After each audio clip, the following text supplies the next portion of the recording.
Have you ever imagined the sound of Allahu Akbar echoing across the waves of the open sea?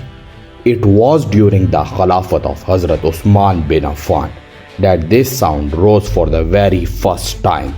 This was the day when the Muslim who had conquered deserts and mountains finally conquered the sea itself.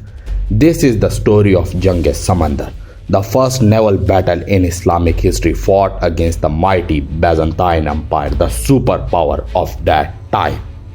Years before this battle, during the Khilafat of Hazrat Umar bin Khattab, the governor of Syria, Hazrat Muawiyah bin Abi Sufyan, observed that the Byzantine navy often attacked Muslim coast from the Mediterranean. He realized that as long as the Muslims stayed limited to land, the Roman would always have the upper hand at sea. So, he sent a message to Hazrat Umar asking permission to build a navy and defend the shores of Islam. But Hazrat Umar with his unmatched wisdom refused. He replied, "The sea is a great creature. It carries the weak and the strong alike. I fear for the Muslims at sea." Hazrat Umar didn't want the believers to risk their life in something unfamiliar. He was a protector of his people, and so during his rule the Muslims stayed away from naval warfare. But years later, when Hazrat Uthman became Khalifa, things began to change. Islam had now expanded from Arabia to Persia, Egypt and North Africa. The empire was vast and the Mediterranean coastlines were under Muslim control. Yet the Byzantine navy continued to attack from the sea, burning villages, raiding ports and threatening the safety of Muslim lands. Once again, Hazrat Muawiyah, now a skilled and experienced leader, wrote a letter to Hazrat Uthman asking permission to form a navy. Hazrat Uthman thought carefully. The Muslims were no longer weak. They had experience, strategy and faith. So he agreed, but with one beautiful condition. No Muslim should be forced to fight at sea. Only those who go willingly with trust in Allah may join the fleet. With that, the first Islamic navy was born. Soon, the call to battle came. The Byzantine Emperor Constance II sent a powerful fleet to stop the rise of the Muslims. Their ships were huge, their sailors trained since birth. The Muslims, though new to the sea, were fearless. Under the command of Hazrat Muawiyah and the great companion Abdullah bin Qais, they sailed toward the island of Cyprus, where the Byzantine navy was gathering. It was the year 649 as the two forces came face to face on the Mediterranean waters. The sky turned dark with storm clouds. The Byzantine laughed, thinking the waves would drown these desert men, but they didn't know. These were the people who once crossed desert with no water, fought battle with no armor, and yet never gave up their faith. When the first ships collided, the Muslims shouted, "Allahu Akbar!" their voices cutting through the wind and thunder. The battle was fierce. Arrows flew, sword clashed, and ships locked together like wrestling beasts.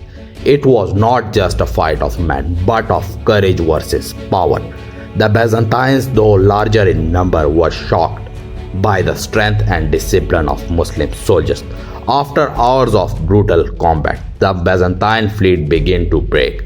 Many of their ships sank beneath the waves, while the Muslims held strong, their hearts steady with faith. And finally, by the will of Allah, the Muslims achieved a historic victory, the Battle of Mas. It was the first great naval victory in Islamic history, the day when the sea bowed before the believers of Islam. After the victory, the Muslims landed on the island of Cyprus. The people there agreed to a peaceful treaty under Islamic rule. This victory secured the coast of Syria and Egypt and ended the fear of Byzantine sea raids. The Islamic Empire was now a true global power, ruling both land and sea. This was the legacy of Hazrat Uthman, a leader of vision, patience and unity. After the victory at Cyprus, the Muslims didn't stop there. Their courage had grown, their fleet had become stronger, and their confidence in Allah had deepened. Hazrat Muawiyah, with the permission of Khalifa Hazrat Uthman, began expanding the navy further, building more ships, training more sailors, and preparing for future mission at sea.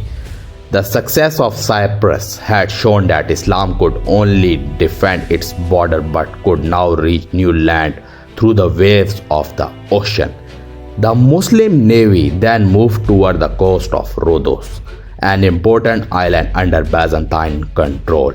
It was there that they faced another stronghold of the enemy. Rhodos had been a major Byzantine fortress for years, full of treasures and guarded by skilled warriors. The Muslims' navy attacked with discipline and strategy, and soon the island fell. The great statue of Greek god Helios, which once symbolized the power of old empire, was taken down, and the flag of Islam rose high. This marked the beginning of Muslim influence across the eastern Mediterranean. From there, Muslim fleets sailed further west, reaching the shores of Crete and Sicily, and even threatening the Byzantine routes that led towards Constantinople itself. The message was clear. The Muslim Empire was no longer a land power only. It had become a maritime force. The Mediterranean, once ruled entirely by Byzantines, was now shared by the believers who fought in the name of Allah.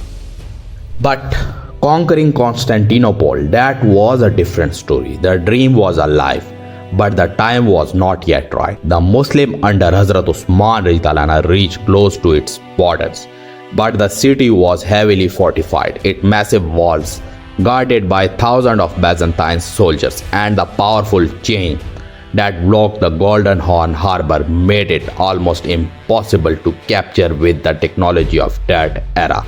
The Muslims had the faith, but not yet the siege weapons or the naval artillery need to bring those walls down. Hazrat Uthman, being a wise and patient leader, understood this. He didn't want to sacrifice thousands of soldiers in a battle that could not yet be won. Instead, he focused on strengthening the empire internally, ensuring that trade routes were safe, governance was just, and the army was united. He knew the time would come when Constantinople would fall, and the Prophet ﷺ had already promised that the army would conquer it would be a blessed one.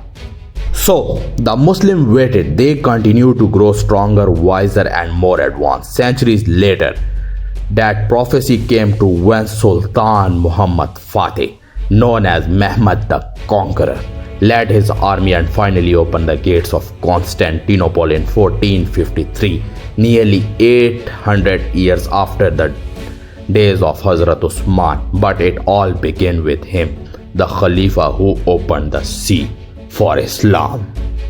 The Battle of the Sea under Hazrat Uthman was not just a war. It was a symbol of faith, courage, and the wisdom of leaders. From the foresight of Hazrat Uthman to the brave decision of Hazrat Uthman to the fearless execution of Hazrat Muawiyah, this was a moment when waves themselves carried the message of Islam. It was the proof that hearts are united in the name of Allah. Even the ocean cannot stop them.